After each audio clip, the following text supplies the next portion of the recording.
Hi friends, இன்றைக்கி வந்து கடலை மாவு போண்டா எப்படி செய்கிறதுன்னு பார்க்க போகிறோம். இப்போ வந்து தேவையான அளவு கடலை மாவு, அதில் கொஞ்சம் பச்சரிசி மாவு, அதுக்கப்புறம் பொடியாக கட் பண்ணி வச்சுருக்க வெங்காயம், கூடவே வந்து பச்சை மிளகா, கருவேப்பிலை, கொத்தமல்லி, அதுக்கப்புறம் நம்ம மஞ்சத்தூள், அதுக்கப்புறம் வந்து கொஞ்சம் சோடாப்பு, இட்லிக்கு போடுற சோடாப்பு லைட்டாக போட்டுக்கிறணும், நிறைய போட மாட்டேன். சில்லி பவுடர் கொஞ்சம் போட்டுக்கிறணும். போட்டுட்டு நம்ம சால்ட் போட்டுட்டு நம்ம வந்து ஒரு ஸ்பூனில் நல்லா கிளறி விட்டுக்கிறணும்.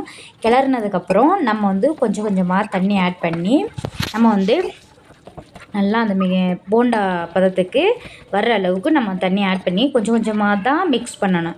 அப்படி இல்லைன்னா நம்மளுக்கு வந்து தண்ணி ஆயிடுச்சுன்னா அந்த போண்டா வந்து சரியாக வராது. அதனால தான்.